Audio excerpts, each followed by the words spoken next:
All right, well, we'll get started. First, I want to welcome you to Fire Station 56, 820 Franklin Boulevard. It has been a long time coming.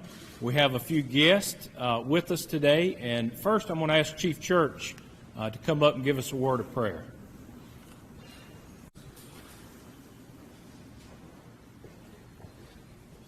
Good morning. Let's pray.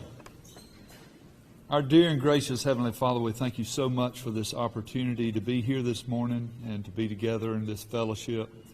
Lord, we pray that you bless each and every one that's present here and bless their families. We thank you for all of the people that are here that represented the construction of this station. And Lord, we pray that you bless this station and the firefighters who work here and the firefighters who work across the street in the temporary. I pray that you bless each and every one of them. Lord, I pray that you give us wisdom and discernment to make the right decisions for this community, and we pray for this community. In Jesus Christ's name, amen. Thank you. I will ask that you keep our chaplain, Bud Parrish, in your thoughts and prayers. Bud has had a tough time with kidney stones, with some cardiac issues, and many of you know Bud as David's dad. And he is not with us today due to some health issues. And to keep retired Fire Chief Ray Flowers in your thoughts and prayers, as he is spending some time in the hospital also with some health issues. Mayor Vaughn could not be with us today due to some other commitments, but City Council, thank you for being here. City Manager's Office, thank you. Samet Corporation, thank you. ADW, thank you. We have some community members with us, friends and family. Thank you for being here to share this. So welcome to the grand opening of Fire Station 56. Like I said, we're at 820 Franklin Boulevard. It is an important day in our history as we continue to improve service delivery to our citizens by making investments in our community. I would like to take the opportunity to thank everyone that helped us with this beautiful facility. It is such a great project that we had here, and I'll give you a little history of what was here. We have retired Fire Chief Donnie Mishaw with us, and he's going to share some words too. So what started as an idea with Station 7 and 56 is now a reality, and you sit and stand in Greensboro's newest fire station in District 1. We are certainly proud of that. Would like to recognize retired Fire Chief Bobby Nugent and former City Manager David Parrish for the vision and leadership throughout this project to get it off the ground, working with City staff and City Council. Thank you to the leadership of City Council for your continued support of this project as we continue to make investments in our community and certainly improve our service delivery out of this facility. Special thanks to ADW and Samet for construction. You were amazing partners to work with, just like you were at Station 7. 2 projects going on at the same time through COVID, through supply chain issues. We had some challenges, and we certainly got through it, and I want to say thank you for that. City would also like to recognize with us today is Miss Benita Hargett. Miss Benita is the Career and College Manager that works with Dudley High School students in the student trade program. And we certainly highlighted it at Station 7, and we want to highlight it here today also. Miss Benita worked with Samet to put staff, put students together to do this. And Jalen Waddell, where's he at? There's Jalen. Jalen is with us today. Jalen worked in the plumbing trade and is now at Mount Olive University studying computer information systems. Did I get that right? Jalen, thank you. Thank you for being a part of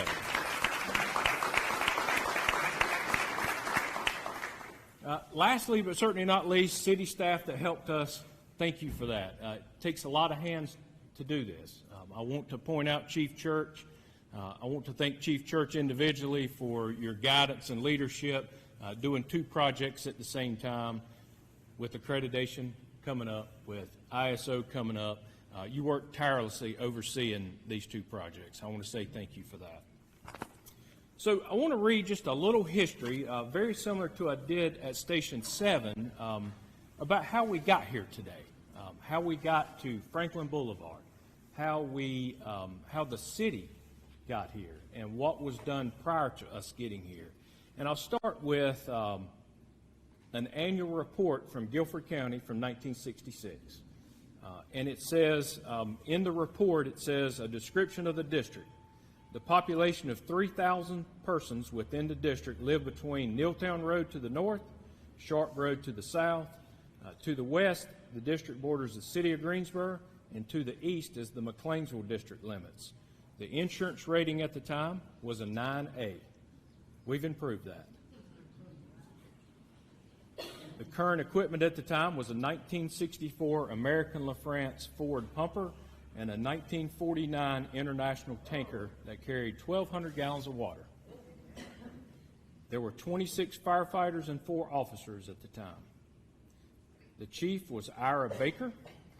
The station was built in 1955. It had 2 bays, and the building was a frame construction with a large day room, and it had an addition in 1963, and there were other additions following that, many additions. The department was organized in 1955 and started on a membership basis, and later accepted taxation to support it. So back then, the firefighters didn't get a lot of training, right? Many of them actually joined the auxiliary of the Greensboro Fire Department at the time to receive more training, which I think is an important piece to point out in this 1966 report of how we have grown that relationship with Guilford County. The first piece of equipment that was in the fire station was a 1941 front mount pumper and a tanker. First fire chief was M.J. Squires, and at the time that they opened, there were 10 firefighters that organized it. They had a note on fire prevention efforts with a house-to-house campaign, and future plans were to purchase a new tanker in the future. So you heard a little bit about Fire District 14. Former Fire District 14 was in Guilford County.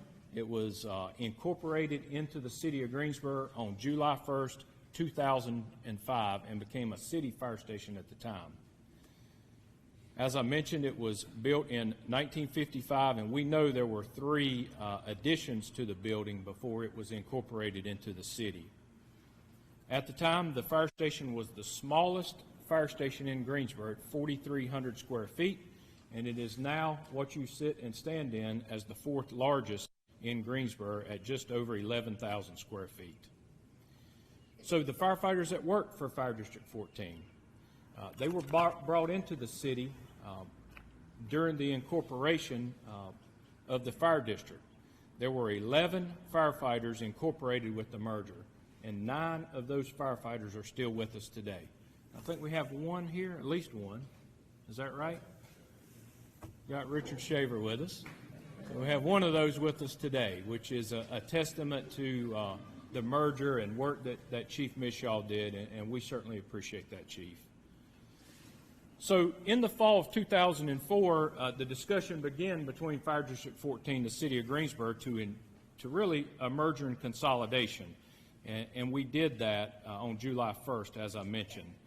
And those individuals were brought in to serve, and now they are distributed throughout the city. So just a few highlights, and I don't want to steal Ken's thunder. The board that you see, the handouts that are on your chair, just to highlight a few things of what we did. Behind you is a blue building that was a temporary fire station for us. It now serves as our fire investigator office and building. We have a shift fire investigator on all 3 shifts, and this is where they run out of. This station here is designed for 15 firefighters. It's designed for 2 trucks. Currently there is 1 truck here. There were over 70,000 man-hours worked to build this facility. 44 contractors and companies worked on this project. Summit received 76 bids for this project. We had 7 interns from Dudley High School who participated in the Students in Construction project. Like I mentioned, Jalen is here with us today. 22,000 blocks are around you, 30,000 bricks, 875 cubic yards of concrete, 45 tons of rebar. Most importantly, $4 million was kept within the triad.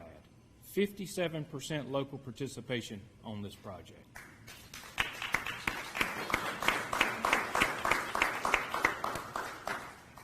And we obtained 43% MWB participation. I think that's a huge testament. So I want to say welcome, just a little bit of history about how we got here today.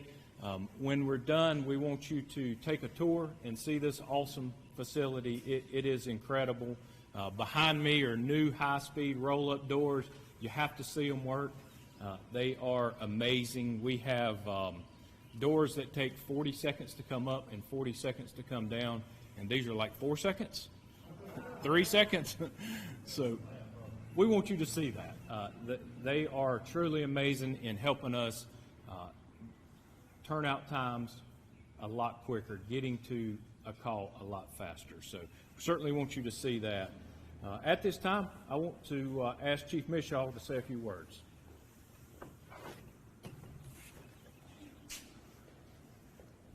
Thanks to Chief Robinson and the staff, Chief Church, for the invitation to be here today. It's been a long time since I've been on the property. I retired in 2005 when we merged.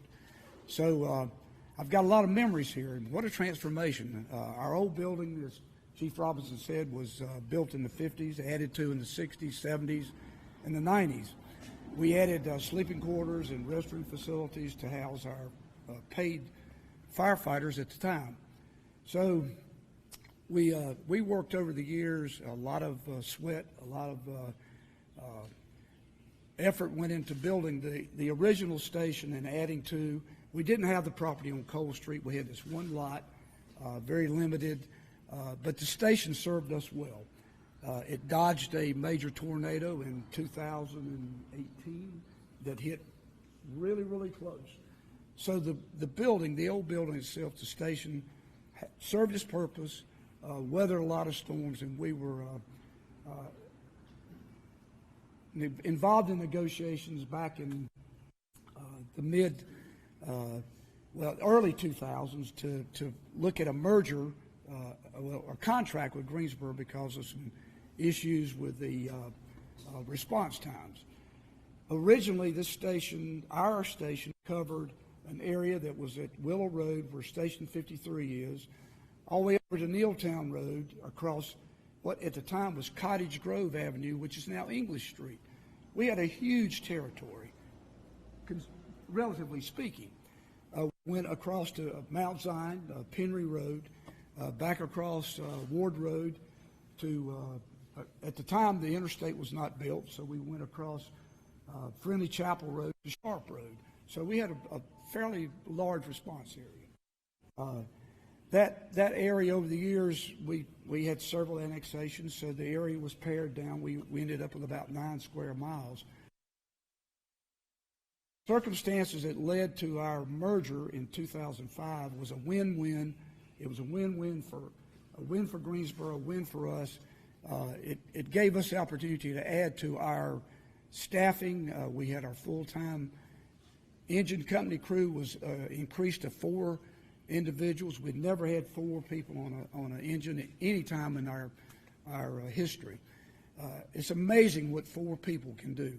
We added an impact to our mutual aid companies, our 4 firefighters, and we had at most of the time we had a 5th person here to man our tanker.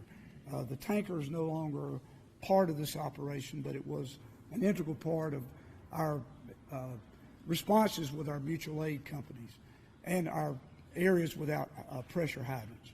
So we worked with Chief John Teeters, his staff, Chief Paul Brooks, Chief Deanne Staley, and negotiated the first year contract. We hired additional personnel. We had our call volume increased the first month. We had in the June of 2001, we ran about 44 calls. July 1st, we entered our contract before the merger. We entered with our contract. We ran 96 calls. We had an immediate impact on the response times for the Florida Street, Willow Road, English Street, over to Market Street, back around Franklin Boulevard. And ironically, this area was part of what we had when we were organized back in the 50s. The response times were great. We added, we kept our personnel engaged. We had a lot of good firefighters, and subsequently, the years we increased call volume to over 1,000 calls a year out of the old station. We were probably one of the top 5 busiest engine companies in Greensboro at the time, but it was really a good situation for us. Our performance led to the merger in 2005 and working with Chief Teeters again, and we were able to negotiate the terms of the contract and enter into the merger agreement, and it was really a good situation for both of us. Our paid people, that Chief Robinson mentioned, I think 7 of them have been promoted, or 8 of them have been promoted to either captain, lieutenant, FEO. So our personnel have done really good, and I'm proud of what they have accomplished. It's good to be here today. A little history. Chief Robinson did a great job on the history of the fire district, and we struggled for a lot of years, but we were able to provide a service, and I'm just proud to be here and see this amazing transformation, this gorgeous facility.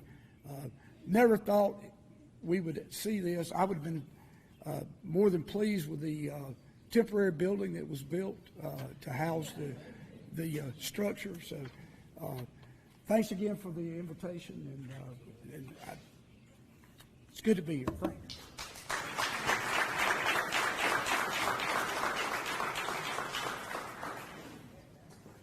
Chief Mishaw, thank you for those comments and a little background about how we got here. I think it's very fitting and very special to see the growth of the city and to know that we have a partnership with the county like we do. So thank you for that. At this time, I will call District 1 Councilperson, Ms. Sharon Hightower, to say a few words about her new fire station.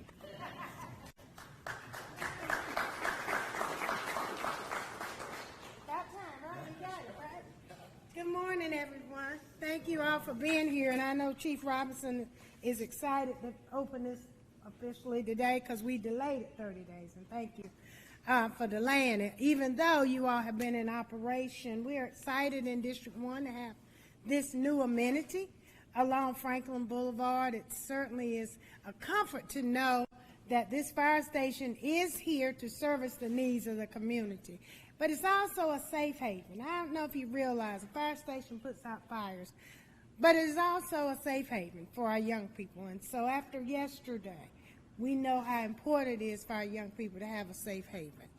And so, Chief, if you will indulge me a minute, I'd like to have a moment of silence for those that we lost, our young people that we lost on yesterday. I know you gave us a prayer, but I think it's befitting.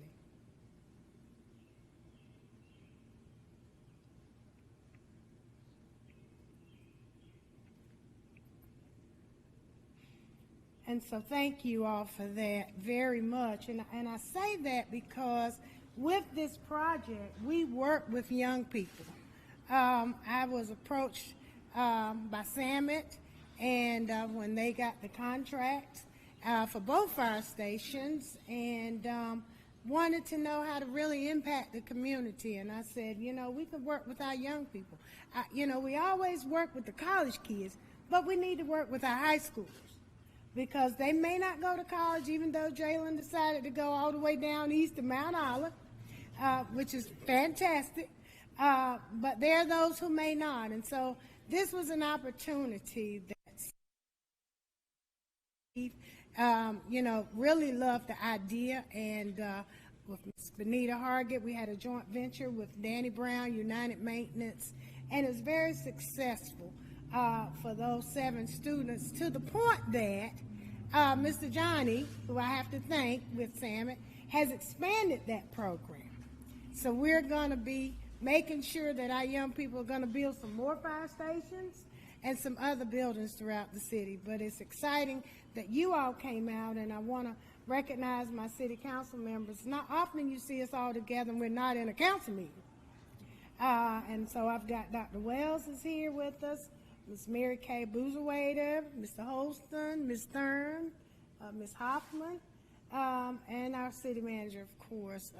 That tells you just the level of support that we give this fire station, because we all are out here supporting you, encouraging you, and absolutely was the right thing to do, to build it on Franklin Boulevard. And Chief, I'm not going to talk long because he said make it short, but I'm always excited when District 1 gets something new, economic development that we're growing, and we have opportunity for our firemen to be here in the community to do good work. And of course, I live within distance of your service, so this station actually services me right off Gate City Boulevard. So, no, I couldn't wait for you all to open as well. But I appreciate everyone's hard work and effort on this project to make this happen. I only wish we could have expanded all the way down to the corner. Chief and I talked about that. Maybe some potential in the future to do some other things along this corridor.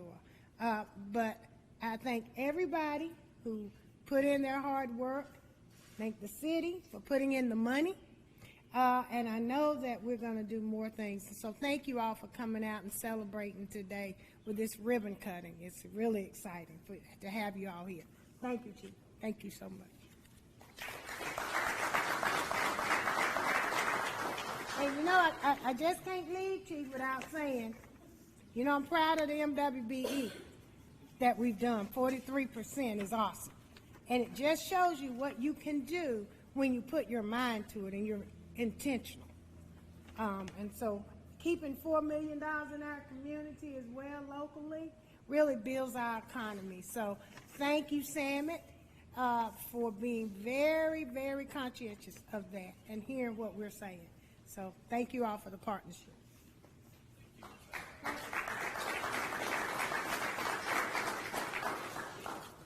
I think I appreciate the comments about a safe haven. I know Chief mentioned about the tornado that touched down here in this district, across our city, that kind of went north of here. It actually went over 2 of our fire stations, 53 and this station. But this station was vital and important during that response. We used this facility at the time as really our base of operations for the entire incident. I don't know how many people that we ran out of this facility, but it was quite a few for multiple days. And that is what we strive for, is a community-based fire station. And this was a focal point during that incident. And I appreciate you bringing that up. So at this time, I'll call our city manager, Mr. Joe.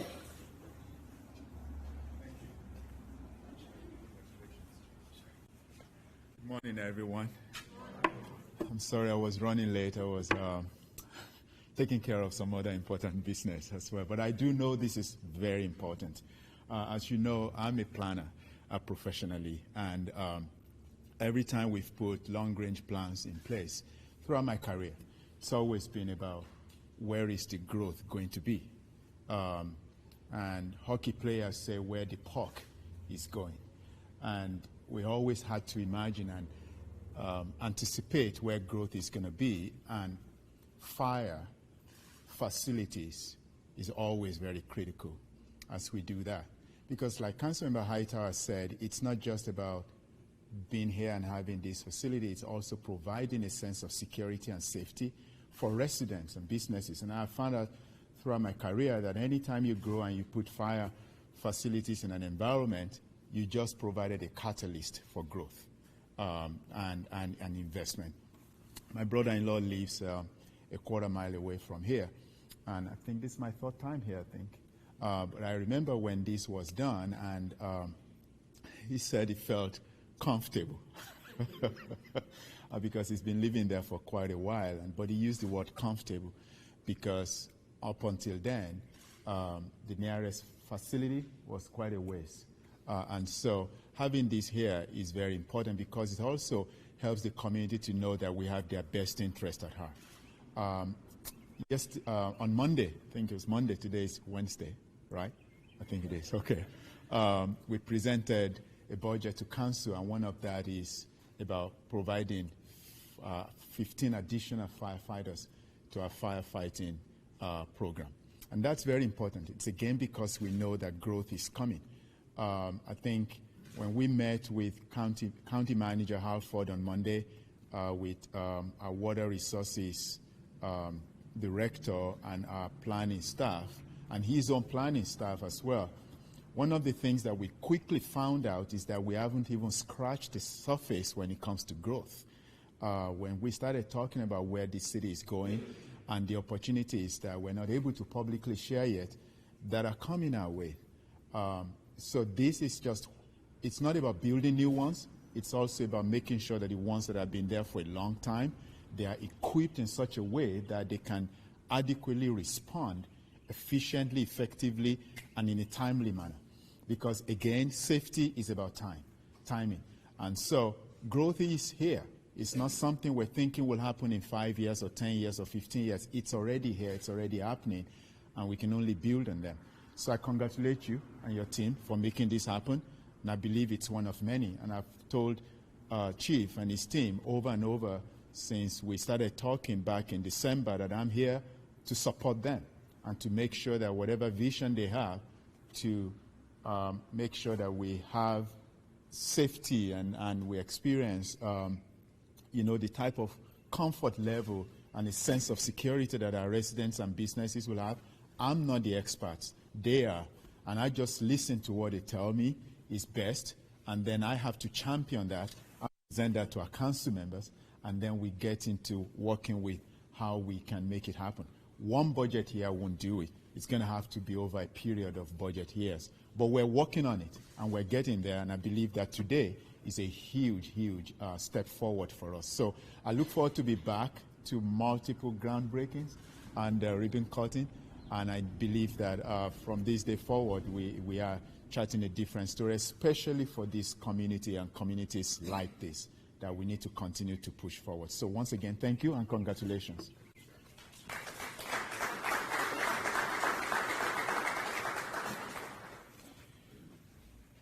So the next two speakers, I think, from Samet and ADW, this would not be possible without that partnership. From the design build piece of it, a lot of work went in for what I felt like were years prior to.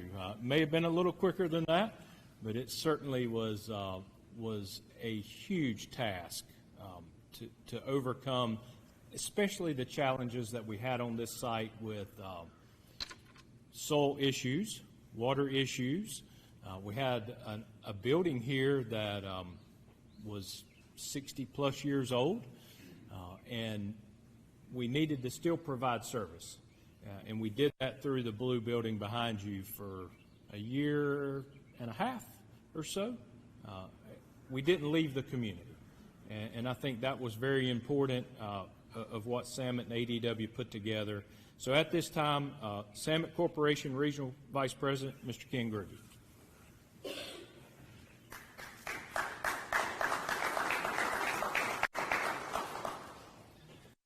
Thanks, Chief. Well, good morning. So some of my thunder got stolen this morning, but it's okay.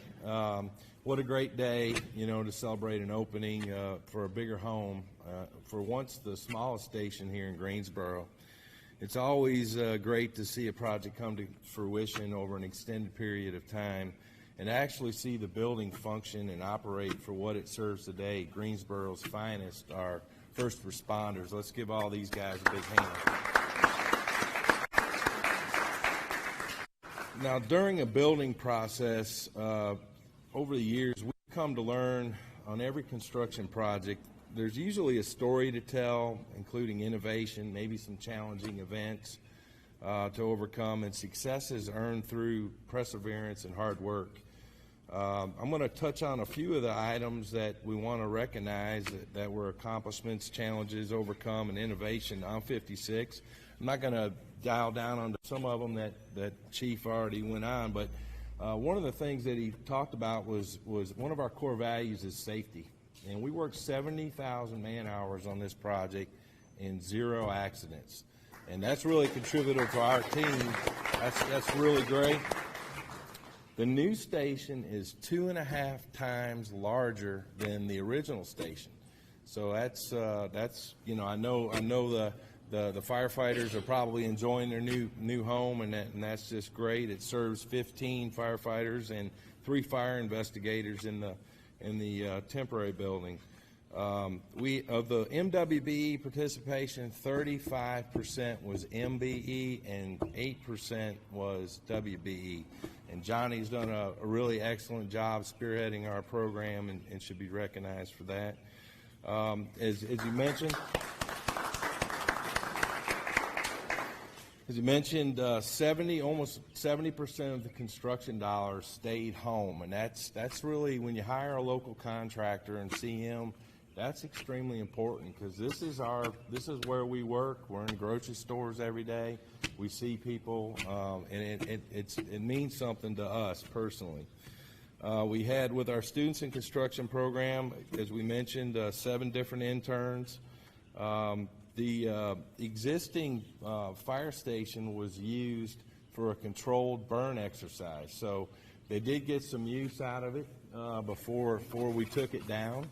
So that was good. Not to mention, we worked through a pandemic and supply chain issues. If you turn the TV on today, it's flipped to supply chain and inflation, but hopefully we've passed through the pandemic. And then I want to touch on one of the things in innovation. When we approached the project, there was original plans to renovate a 900 square foot house. And our project team, and collaboratively with ADW, we talked about maybe the fire district, in Greensboro here, would maybe consider adding on to the temporary metal building and not throwing those dollars and renovating a small house. Let's just expand that, and then you can use it permanently at a later date. So we changed the plans initially and expanded that temporary building. Now it houses three fire investigators now. So and I'm sure it was a little bit more spacious to live in a cramped double wide that we were gonna renovate. So that was some of the innovation that we applied on the project. And then finally, I want to just really thank the city, Greensboro City Council, Councilman or Woman Hightower, the staff, the administration, the Greensboro Fire Department, Dwayne working closely with him, and Chief Robinson, and ADW, our partner, through the design process. We had 44 trade partners that we worked with. And our 2 superintendents and project management team, Nate and Chris Chambers here, Nate Swain, they did all the heavy lifting. I was just, checking in on the project from time to time. They deserve some recognition. Of course, Johnny and just, we just value the partnership with the city, and we're appreciative of the trust that you afforded us. And we look forward to building other projects for the city in the future. Thank you.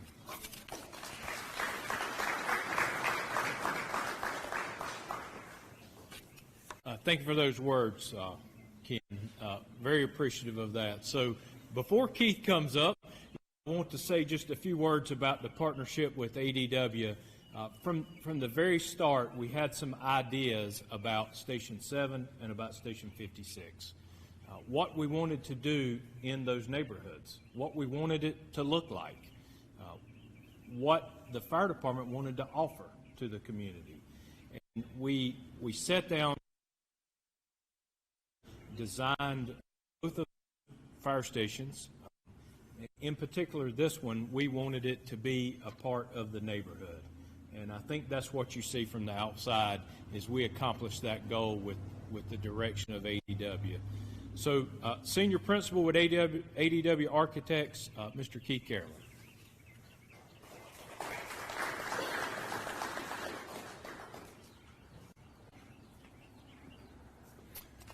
All right. Well, thank you all very much for inviting me today. It's so exciting to see something that you design and draw on paper come to life and actually walk through it. I find this to be the most exciting part of my job, really. So I think you've heard all the statistics about the size of the building and kind of the goals design-wise. You know, the station that was here before was a house that fit in with the scale of the houses in the neighborhood. And, you know, as the chief mentioned, I think it was of paramount importance to try to design a building that fit into that residential context. This is a big building, as you can see. That's not the easiest thing to do sometimes. But I think it was pretty successful in feeling, you know, compatible with the neighborhood and not overpowering. So anyways, I think enough's been said about design. Really just want to thank a lot of people were involved in this project. First, obviously, the city. Your trust in us and hiring us is excellent. The fire department, great partners. I mean, one of the best fire departments I've ever worked with. So much fun. Samet, just a great construction partner. The building's immaculate. The quality is top notch. Just very happy. From the design side, I can't mention everybody, but there was probably at least 20 architects, interns, designers, and engineers involved in the design of this. And just touch a little bit, and mention the company names at a minimum. Civil engineer J.C. Waller and Associates did all the civil engineering, and as mentioned before, this was a kind of a tough site. It doesn't seem like it should be, but when we first walked out onto the existing site, I think I sank down into the ground a couple inches. I wasn't sure if that was the septic field or what, but it didn't seem like it was on solid footing, right? So really trying to figure out how to manage the stormwater on this site became a really important. Waller and Associates figured out some good ideas on that. Structural engineer with Stewart Engineering. They do an excellent job with the structures on these stations. Plumbing, mechanical, electrical, and fire protection was AME Engineering, and they did an excellent job on this project as well. So a few people in my office, I just want to give a shout out to Scotty Smith, Nicole Good, and John Cappers. They played really integral roles, as well as others, but those were the main ones. So I just wanted to say thank you to everybody involved, and appreciate you all inviting me.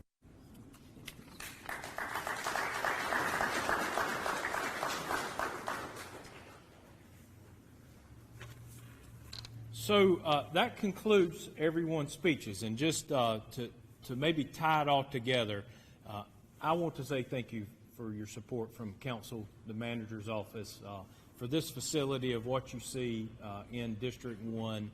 Recently opened one in District 2 that we're extremely proud of, and the growth is upon us.